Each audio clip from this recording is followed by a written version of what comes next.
नमस्कार, मैं हूं सिकता देव। अमेरिकी चुनावों में डोनाल्ड ट्रंप का दबदबा बढ़ता जा रहा है। गोली उन पर चली, घायल जैसे जो बाइडेन हुए। फिलहाल डोनाल्ड ट्रंप को मिल रहा चुनावी चंदा भी जो बाइडेन से ज्यादा है। अप्रैल से जून के बीच ट्रंप ने $331 मिलियन जुटाए, जबकि इसी अवधि में बाइडेन $264 मिलियन जुटा पाए। रिपब्लिकन्स के पास पहले से $285 मिलियन कैश है, जबकि डेमोक्रेट्स के पास $240 मिलियन ही है। चंदे की चर्चा इसलिए कि अमेरिकी चुनाव में इनकी अहम भूमिका होती है और ट्रंप पर हमले के बाद इसमें और बढ़ोतरी होने की उम्मीद है। रिपब्लिकन्स के राष्ट्रीय सम्मेलन में ट्रंप का जलवा देखने लायक था। उनका परिवार इकट्ठा था, उनकी पोती उनकी तारीफ कर रही थी और डोनाल्ड ट्रंप ये दावा कर रहे थे कि वही लोकतंत्र को बचा रहे हैं, जबकि दूसरी तरफ बाइडेन लगातार अकेले पड़ते जा रहे हैं। दुर्योग से इसी समय उन्हें कोरोना भी हो गया है। तो अब सवाल ये उठ रहा है कि वाकई बाइडेन की उम्मीदवारी बनी रहेगी या उनकी जगह कोई और आएगा। क्या वो कमला हैरिस होंगी? इन सब सवालों पर करेंगे बात, लेकिन पहले हमारी ये रिपोर्ट। परिवार और समर्थकों से घिरे डोनाल्ड ट्रंप और अकेले पड़ते जो बाइडेन। रिपब्लिकन पार्टी के नेशनल कन्वेंशन में 17 साल की काई ट्रंप बोलने आई। डोनाल्ड ट्रंप की इस पोती ने ट्रंप की एक अलग तस्वीर पेश की। Hi everyone. ऐसे प्यारे ग्रैंडपा की जो अपने बच्चों का बहुत ख्याल रखते हैं। He's very caring and loving. Hi everyone. My name is Kai Madison Trump. I am the granddaughter of Donald Trump. I'm speaking today to share the side of my grandpa that people don't often see. To me, he's just a normal grandpa. He gives us candy and soda when our parents aren't looking. He always wants to know how we're doing in school. When I made the high honor roll, he printed it out to show his friends how proud he was of me. ये convention ठीक ऐसे समय में हुआ जब Donald Trump पर हमला हुआ है। एक गोली उनके कान को छूकर निकली है।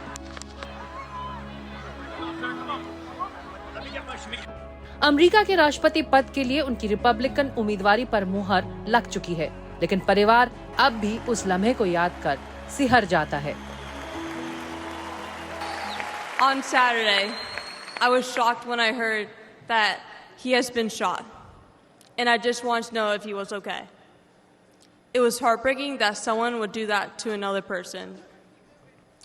A lot of people have put my grandpa through hell, and he's still standing. Party के राष्ट्रीय सम्मेलन के बीच लगभग पारिवारिक लगते आयोजन में डोनाल्ड ट्रंप अपनों के संग भावुक नजर आए। कहा कि शायद वो बोल ना पाए, लेकिन जल्द ही वो अपने रंग में आ गए। कहा कि बाइडेन ने अमेरिका को बर्बाद कर दिया है। I am the one saving democracy for the people of our country.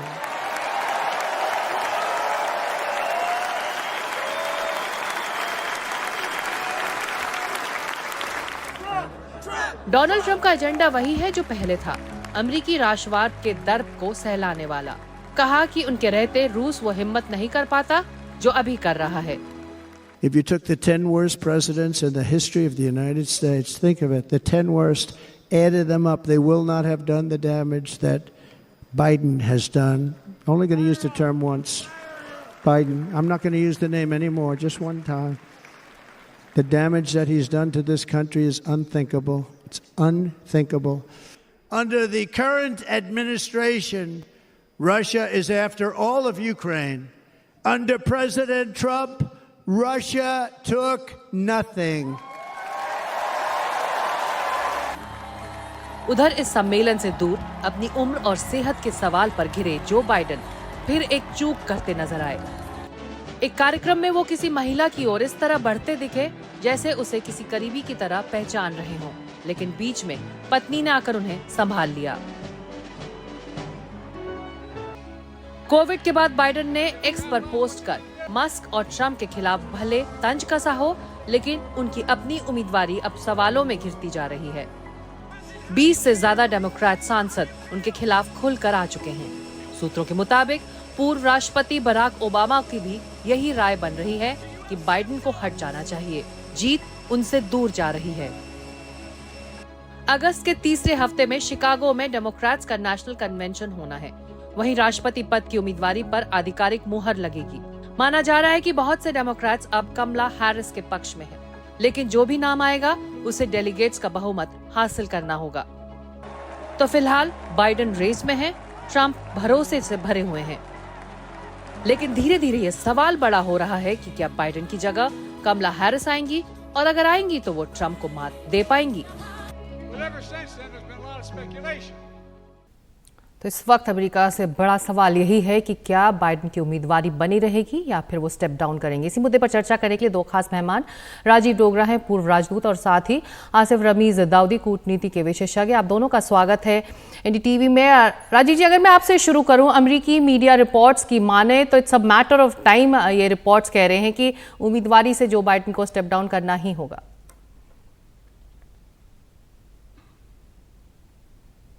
कहा जाता है कि 1 week can change a lot of things in politics।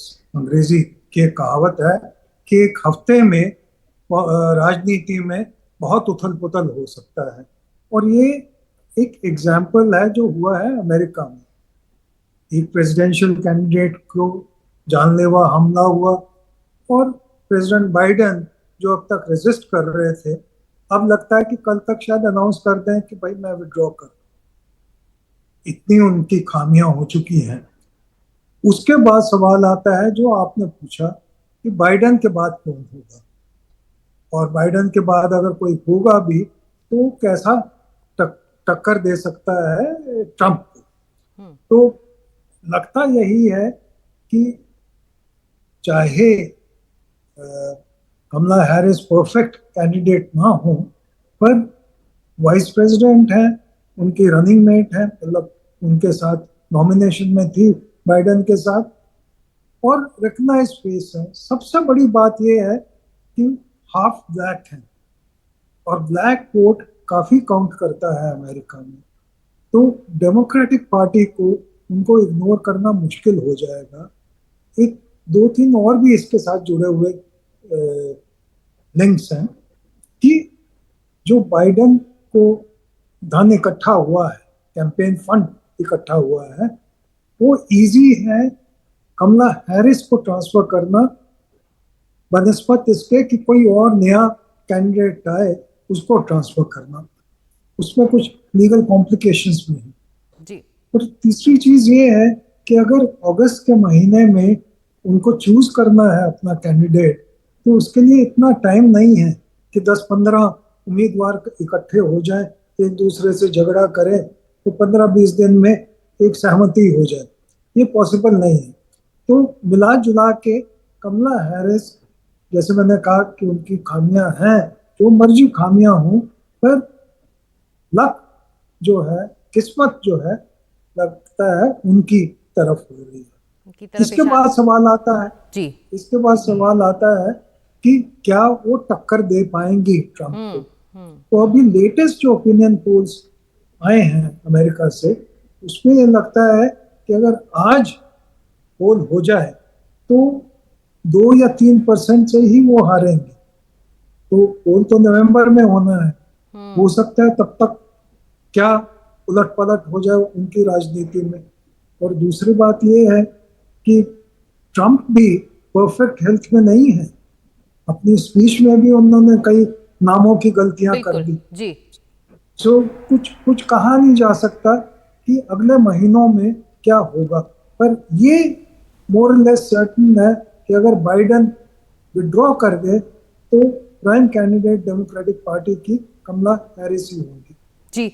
Asif जी, ठीक एक हफ्ते पहले आप और हम इसी मुद्दे पर चर्चा कर रहे थे, और तब मैंने ये सवाल भी पूछा था। तब आपको लग रहा था कि मुश्किल है कि वो स्टेप डाउन करें अपनी उम्मीदवारी से, लेकिन अब उस स्टेज पे डेमोक्रेट पार्टी आ चुकी है कि ऐसे में उसे फैसला ज़रूर करना होगा, और जल्द करना होगा, क्योंकि अगले ही महीने उनका नेशनल कन्वेंशन है। तो ऐसे में ज़रूरी है कि तुरंत जो बाइडेन को लेकर एक फैसला हो, क्योंकि जैसा कि हमने शुरुआत में कहा, जीत उनसे धीरे धीरे दूर जाती दिखाई दे रही है, जो बराक ओबामा भी मानते हैं। तो आपने बिल्कुल सही कनेक्ट किया। जो एक हफ्ते पहले हम डिबेट कर रहे थे आपके स्टूडियो में, और हम यही चर्चा कर रहे थे कि शायद वो अभी पीछे नहीं हटे। ठीक है, उनकी जुबान लड़खड़ा रही थी, बॉडी लैंग्वेज जो है उसमें कुछ बदलाव थे, लेकिन अभी इस एक हफ्ते में बहुत सी चीजें बदली भी। सबसे पहले तो आपने देखा कि कैसे ट्रम्प के ऊपर एक जानलेवा हमला हुआ, असैसिनेशन, जो एक बहुत बड़ा डेवलपमेंट वहां के लिए रहा। दूसरी चीज ये है कि जितने भी उनके खुद डेमोक्रेट्स के जितने भी लीडर्स थे उस वक्त, उस दिन जो आपसे डिस्कस कर रहे थे, उस दिन 12 थे। अभी वो तादाद बढ़ती जा रही है। तो एक हफ्ते में अगर ये 20 तक है, और सिर्फ उनके पार्टी के अंदर ही नहीं बल्कि पूरे अमेरिका में अगर आप देखें तो मेजोरिटी जो है, आप मीडिया रिपोर्ट्स में देखती होंगी, वो सब जो है कहीं ना कहीं इनकी एज की वजह कर, एक तो 81 साल, दूसरे सेहत की वजह कर, अभी खुद वो कोरोना में अभी रिसेंट जो रिपोर्ट है वेंसडे की। तो उन तमाम चीजों को देखते हुए अब तो ऐसा लग रहा है कि डेमोक्रेट्स के लिए भी ये साबित करने की घड़ी आ जाएगी कि क्या वो डेमोक्रेट्स हैं या नहीं है।